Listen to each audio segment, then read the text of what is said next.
இந்த தருணத்துல காஞ்சனா படம் வந்ததுனால எந்த அளவுக்கு உங்களுக்கு வந்து பக்கபலமா இருக்கு? நீங்க படம் பாக்குறீங்க, படம் பார்க்கும்போது அது ஒரு ஸ்டோரி நம்ம தான்டா அப்படின்னும் போது உங்களுக்கு அந்த தருணம் எப்படி இருந்தது? அவங்க என்ன நினைச்சுக்கிறாங்கன்னா, இப்போ என் புள்ள பையனா தான் இருக்கும், ஆனா அவங்க போய் சேர்ற இடம் வந்து அவங்கதான் பிரெயின் வாஷ் பண்ணி கூட்டு போய் இந்த மாதிரி பண்ணி விடுவாங்கன்னு ஒரு ஐடியா இருக்கும் அவங்க மைண்ட் செட். அப்ப என் புள்ளைய கூட்டு போயிட்டு இந்த மாதிரி ஆபரேஷன் பண்ணி விட்டுருவாங்க அப்படி அந்த மைண்ட் செட் தான் அவங்க ஓடிட்டு இருக்கும். அதனால ஹாய் ஃப்ரெண்ட்ஸ், எல்லாருக்குமே வணக்கம். நான் உங்க மாஸ் கஜேந்திரன் பேசுறேன். சோ இப்ப யாரை பத்தி வீடியோ எடுக்க வந்தேனாக்கா, திருநங்கை பத்தி வீடியோ எடுக்க வந்திருக்கோம். சோ இதுக்கு முன்னாடி ஒரு வீடியோ போட்டிருந்தேன். அந்த வீடியோல பாத்தீங்கன்னாக்கா ஜீவிதா யாருன்னு கமெண்ட் மூலமா நிறைய பேர் கேட்க ஆரம்பிச்சிட்டாங்க. எனக்கே மிகப்பெரிய சந்தேகம் ஆயிடுச்சு, என்னடா ஜீவிதானா யாரா, அந்த திருநங்கை யார், நம்ம கண்டிப்பா ஒரு நாள் பேட்டி எடுக்கணும்னு நினைச்சிருந்தேன். சோ மக்களோட உதவினால சோ கண்டிப்பா அவங்க நம்ம பேட்டி எடுக்க வந்துட்டோம். இப்ப அந்த ஜீவிதா யாரு அவங்களோட பார்க்க போறோம். வாங்க வீடியோக்குள்ள போலாம். ஓகே ஜீவிதா, வணக்கம். வணக்கங்க. என் தாய் தமிழுக்கும் என் தமிழ் மக்களுக்கும் என் முதல் கண் வணக்கங்க.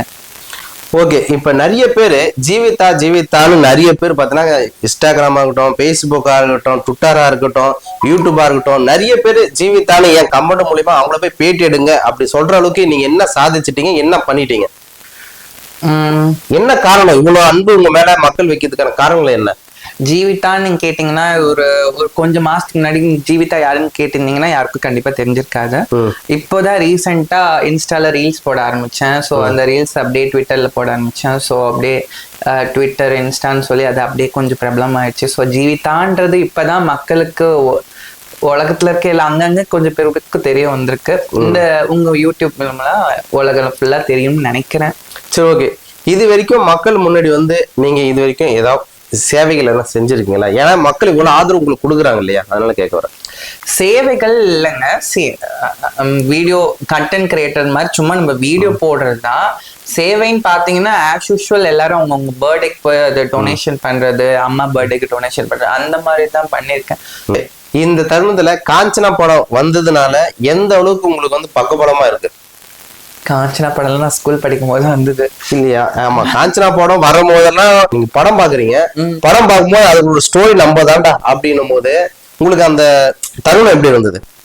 நல்லா இருந்தது. ஆக்சுவலி என்னன்னா, அந்த காஞ்சனா படம் நீங்க எடுத்தீங்கன்னா மெயின் கேரக்டரே சரத்குமார். ஆமா, சோ மெயின் கேரக்டரே சரத்குமார். ஏன்னா எல்லா படத்துலயும் பாத்தீங்கன்னா திருநங்கைகளை பத்தி தப்பா தான் போர்ட்ரே பண்ணிருப்பாங்க. இப்போ ஒரு சாங்ல கூட 1 2 3 4 ஒரு சாங் எல்லாம் போட்டு அது ஏதோ அசிங்கமா இது பண்ணி போர்ட்ரே பண்ணி. எங்க திருநங்கையில போலீஸ் இருக்காங்க, டாக்டர் இருக்காங்க, கவர்மெண்ட் ஆபீசர் இருக்காங்க, எவ்வளோ விஷயம் இருக்கு, லாயர்ஸ் இருக்காங்க.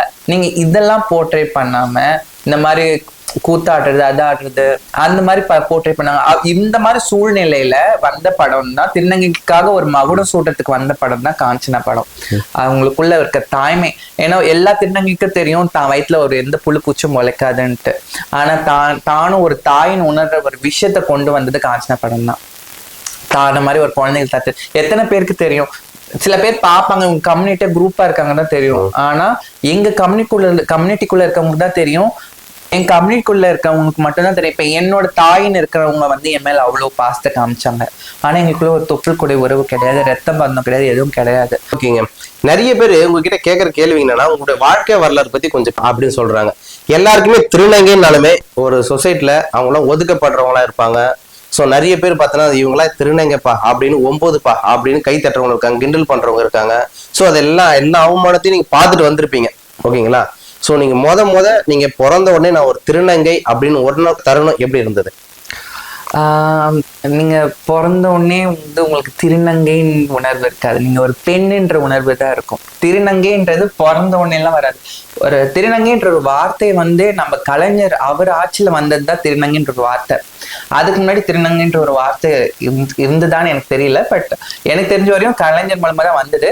நீங்க சின்ன வயசுல இருந்து குழந்தையில இருந்தே உங்களுக்குள்ள ஒரு சென்ஸ் இருக்கும், ஒரு உணர்வு. அந்த உணர்வு என்ன சொன்னா, நீ ஒரு பொண்ணு, நீ ஒரு பொண்ணு, நீ ஒரு பொண்ணு, நீ பையன் இல்லை, நீ ஒரு பொண்ணு. இது எந்த வயசுல இருந்து உங்களுக்கு அதை தோண ஆரம்பிக்கும்? அது சின்ன வயசுல இருந்தே தெரிய ஆரம்பிக்கும். நம்ம சின்ன வயசுல இருந்து ஒரு ஃபீலிங் இருக்கும். பட் அந்த ஃபீலிங் எப்ப ஸ்ட்ராங் ஆகும்னா ஒரு 6th அப்புறம் அந்த நம்ம 6 படிக்கும் போது அந்த நம்ம எல்லா மனுஷங்களும் அந்த பருவ வயது அடையும் போதுதான் நமக்கான ஹார்மோன்ஸ் செக்ரேட் ஆரம்பிக்கும் போது நமக்கு அந்த ஃபீலிங்ஸ் எக்ஸ்ட்ராவா வர ஆரம்பிக்கும். ஸோ அந்த ஃபீலிங் வரும்போது ஆஸ் யூஷுவல் 6th ஸ்டாண்டர்ட்ல நம்ம படிக்கும் போது ஒரு பையன் ஒரு பொண்ணு பார்க்கும்போது ஒரு ஃபீலிங்ஸ் வரும், ஒரு பொண்ணு ஒரு பையனை பார்க்க ஒரு ஃபீலிங்ஸ் வரும்.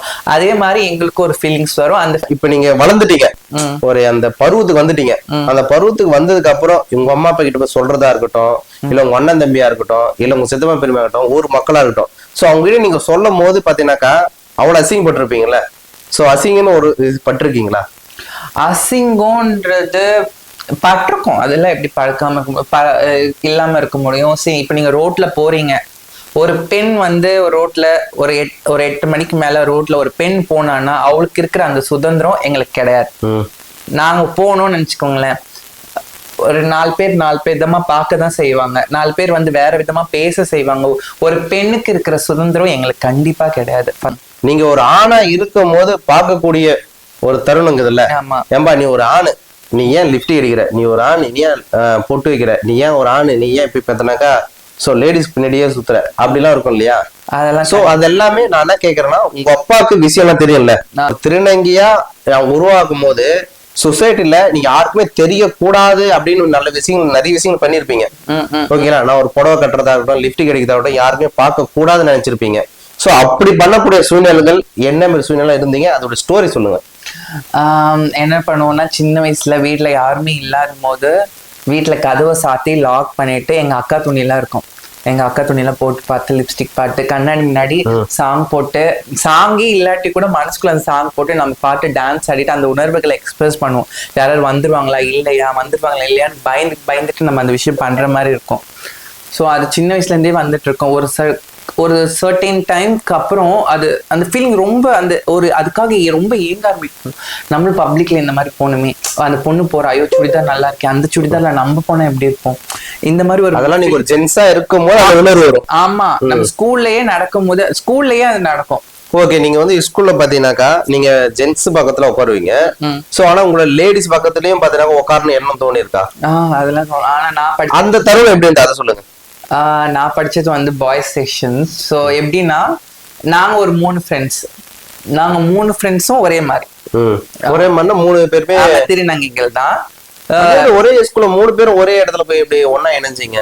அது வந்து நாங்க பார்த்தோன்னே கண்டுபிடிச்சிட்டோம், நம்பால நம்ம கம்யூனிட்டி. அந்த மாதிரி கண்டுபிடிப்பீங்க? நடைமுறை பாவனை தான், நீங்க நடக்கிற விதம், அது எல்லாமே காமிச்சு குத்துறோம். இப்போ நானும் என் ஃப்ரெண்டும் வந்துட்டோம், என் கூட உன்னன் ஃப்ரெண்டு சொன்னோம் இல்லையா, அவங்க முஸ்லீம் ஃபேமிலி. ஸோ அதனால அதுக்கு பயந்துட்டு ஃப்ரெண்டு வரல. இப்போ இன்னைக்கு வரைக்கும் திருநங்க மாறல. மாறல. பட் ஆனா அந்த பையன் தான் எனக்கு சின்ன வயசுல லிப்ஸ்டிக் போட்டு மேக்கப் போட்டு நான் அவங்க வீட்டுக்கு போய் அவங்க அக்கா துணி நாங்க போட்டுட்டு அந்த மாதிரி நாங்க விளையாடிட்டு இருந்தோம். பட் ஸ்டில் அவங்க வந்து அவங்க வீட்டுக்காக ரொம்ப கட்டுப்பாடான ஃபேமிலின்றதுக்காக வீட்டுக்காக எல்லா ஃபீலிங்ஸும் மறைச்சிட்டு இப்போ அவங்க பொய்யான ஒரு வாழ்க்கையை வாழ்ந்துட்டு இருக்காங்க. நாங்க அந்த பொய்யான வாழ்க்கையை திறந்துட்டு நாங்க வந்து நிஜமான வாழ்க்கைக்கு வாழ வந்துட்டோம். இப்ப நீங்க பள்ளிக்கூடத்துல உட்கார்ந்தீங்க, ஜென்ஸ் தான் நீங்களா? நீங்க அங்க இருக்கும் போதே நிறைய ஆணை பார்த்திருப்பீங்க. சோ அப்ப வந்து உங்களுக்கு என்ன வயசு இருக்கும்? நீங்க 3 பேருமே ஒன்னா 14, 15, 16, 14, 15. அப்போ உங்களுக்கு வந்து பாத்தீங்கன்னா ஒரு லவ் ஸ்டோரி ஒண்ணு உருவாகும் கண்டிப்பா. ஓகேங்களா? ஏன்னா இப்ப வந்து நான் ஒரு ஆண் பெண் இருக்கிற இடத்துலயே நிறைய ஸ்டோரி உருவாகும். இப்போ உங்களுக்கு வந்து பாத்தீங்கன்னா சுத்தி இருக்கவங்க எல்லாருமே ஆண், நீங்க மட்டும் தான் ஒரு பெண்ணுன்னு உங்களுக்குள்ள ஒரு தோணும். ஆமா, கரெக்டுங்களா? மத்தவங்களுக்கு தோணாது, நீங்களா ஒரு ஜென்ஸ்னு தோணும். சோ அப்போ அந்த லவ் ஸ்டோரி எப்படி இருக்கும்? ஆக்சுவலி நான் ஸ்கூல் படிக்கும் போது நான் தான் எப்பவுமே ஃபர்ஸ்ட் ரேங்க் வாங்குவேன். நானும் உன்னன் என் கூட படிக்கிற பையன் பேர் நான் சொல்ல விரும்பல, ஏன்னா அவங்க ஃபேமிலி இப்போ எப்படி இருப்பாங்கன்னு நமக்கு தெரியாது, நம்ம பேரை சொல்லிட்டு அது கொஞ்சம் தப்பாயிடும். ஸோ அவனும் எனக்கு உங்களுக்குள்ள போட்டி நடக்கும், ஏன்னா யார் ஃபர்ஸ்ட் ரேங்க் வாங்குறான்றதுக்குள்ள போட்டி நடக்கும். ஸோ அந்த அப்போ நாங்கள் போட்டி போடும் போது நான் மறைமுகமா நான் லவ் பண்ணிட்டு இருந்தேன். அவன் ஃபர்ஸ்ட் ரேங்க் வாங்கினா நான் வந்து செகண்ட் ரேங்க் வாங்குவேன். அப்ப நான் ஃபீல் பண்ற மாதிரி நினைப்பேன், ஆனா அவன் ஃபர்ஸ்ட் ரேங்க் வாங்க பார்த்து நான் சந்தோஷப்பட்டுருவேன். ஓகே, என்னைக்காவது நீங்க அவன்கிட்ட லவ் சொல்லிருக்கீங்களா? நான் வந்து லவ் சொல்லல, பட் என் காதல், நான் அவனை லவ் பண்ணன்ற விஷயம் அவனுக்கு என் ஃப்ரெண்டு இருக்காங்க தெரியுமா, அந்த 3வது ஒரு ஃப்ரெண்டு இருக்காங்க தெரியுமா, அவங்க என்ன பண்ணிட்டாங்க, எங்களுக்குள்ள சண்டேல வந்து போய் சொல்லிட்டாங்க. ஆனா அவரோட எக்ஸ்பிரஷன் எப்படி இருந்துச்சுன்னா, ஏன் என் மேல அவர் வந்து ஏன் என்ன லவ் பண்ண அப்படிலாம் கேட்கல, ஏன் என்ன லவ் பண்ண, ஏன் எதனால என்ன பிடிச்சிட்டு இப்படிதான் கேட்டாரு. அப்ப எங்களுக்கு என்ன வயசு இருக்கும், 14 வயசு இருக்கும். அவன் கேட்ட வந்து ஓ நம்மளே லவ் பண்ணுவாங்களான்ற மாதிரி தான் இருந்துச்சு, தவிர என்னையே லவ் பண்ணன்னு அவர் கேட்கல. சரி ஓகே. ஆக்சுவலா அவர் வந்து ஒரு ஜென்ஸ், அவர் கண்ணுக்கு நீங்க ஒரு ஜென்ஸா தான் தெரிவிங்க. நான் ஒரு ஜென்ஸை போய் நான் லவ் பண்றேன்டா அப்படின்னு சொல்ல முடியாது. இப்போ ஒரு பொண்ணை போய் நான் லவ் பண்றேன்னு சொல்லலாம், ஒரு பொண்ணு ஒரு ஆணை லவ் பண்றேன்னு சொல்லலாம், ஓகேங்களா? ஆனா அவருக்கு கண்ணுக்கு நீங்க பொறுத்த வரைக்கும் ஜென்ஸ் தான். ஆமா. நீங்க அதை சொல்லாம தேவையான தவிச்சிருப்பீங்கல்ல. சோ அந்த தருணம் எப்படி இருக்கு? நீ ஒரு பெண்ணா இருந்தா போய் இன்னைக்கு போய் சொல்லாம்பா அப்படின்னு இருக்கும்.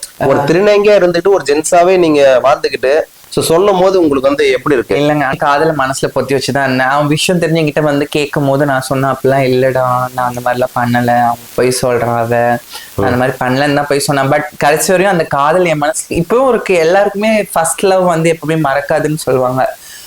முதல் காதல் எப்பவுமே நம்ம கடைசி சாகர வரையும் நம்ம மனசுல இருக்கும். இப்பவும் அந்த பள்ளிக்கூட அந்த இதுல அவனை நான் பார்த்த மூஞ்சி இன்னும் என் மனசுல பதிஞ்சுதான் இருக்கு, இன்னும் என் மனசுல இருக்கான். மேபி அவனுக்கு மேரேஜ் ஆயிருக்கலாம். சோ ஏதோ ஒண்ணு கடவுள் ஏதோ நம்ம தலையில என்ன எழுதிருக்காதான் நடக்கும். பட் உங்க ஃபேமிலில அம்மா அப்பா இருந்தாங்களா? இருக்காங்க, அம்மா இருக்காங்க. அம்மா மட்டும் தான். ஓகே.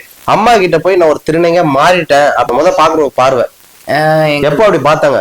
என் பொண்ணு மாரி திருநங்கையா மாறிச்சு அப்படின்னா அது அரசியல் பலமா மத்தவங்க இப்ப சொந்தக்காரங்க பார்த்துட்டு வீட்டுல போய் சொல்றது அந்த மாதிரிதான் மாட்டிக்கிட்டு அந்த மாதிரிதான் மாட்டிச்சு. சோ ரொம்ப கஷ்டப்படுவாங்க. ஏன்னா ஒரு தாயின்றவ உலகத்திலேயே சுயநலம் இல்லாத ஒரு ஜீவனா தாய். அது யார் மேலனா தான் பெத்த குழந்தைங்க மேல ஒரு சுயநலம். நான் செத்தாலும் என் குழந்தை வாழணும்னு நினைக்கிறவதான் தாய். எங்க அம்மா ரொம்ப உடஞ்சு போனாங்க. என்ன சொல்றதுன்னா ரொம்ப உடஞ்சு போனாங்க. விஷயம் தெரியுமோ ரொம்ப கஷ்டப்பட்டாங்க. பட் எண்ட் ஆஃப் த டே நான் வந்து அவங்க பிள்ளை, அவங்க உடம்புல ஒரு பாதியா வந்தவதான் நானு. ஸோ அவங்க அதை புரிஞ்சுக்கிட்டாங்க. இப்போ கரண்ட் ஜென்ரேஷன்ல எல்லா தாய்களுமே தான் குழந்தைங்க இப்படி இருந்தாலும் ஏத்துக்க ஆரம்பிச்சிருக்காங்க. ஃபர்ஸ்ட் இந்த புரிதல் யாருக்கும் கிடையாது. நீங்க கொஞ்சம் வருஷம் பார்க்க போனீங்கன்னா ஊர்ல இருக்க முக்காவாசி எல்லாருமே வந்து பிற்போக்குவாதிகள் தான் இருந்தாங்க. பழமை தான் வாழ்ந்துட்டு இருக்காங்க. ஆனா இப்ப கரண்ட் ஜென்ரேஷன்ல எல்லாருமே வந்து எல்லாமே அடாப்ட் பண்ண கத்துக்கிட்டாங்க. எங்க அம்மாக்கு ஸ்டார்டிங் கஷ்டமா தான் இருந்தது. பட் இப்போ ஓகே, இட்ஸ் ஆல் செட்டில்டு.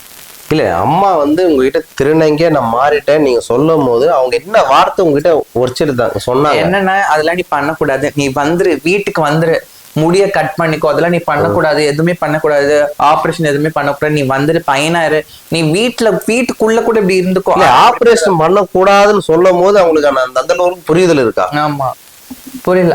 ஏன்னா போனா தெரியும்ல இந்த மாதிரி பண்ணிடுவாங்க.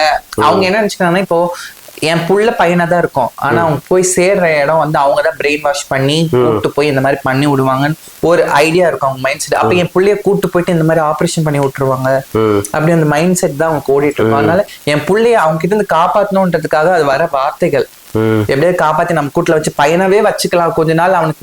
அவனுக்கு ஏதோ மனசுல குழப்பம் இருக்கும், அவனுக்கு மனசு தெரிஞ்சிச்சுன்னா அவன் பையனவே வாழ்வான், அவனுக்கான ஒரு வாழ்க்கை கல்யாணம் பண்ணி அவன் ஒரு குடும்பம் நடத்துவான்னு ஒரு நம்பிக்கை இருக்கு.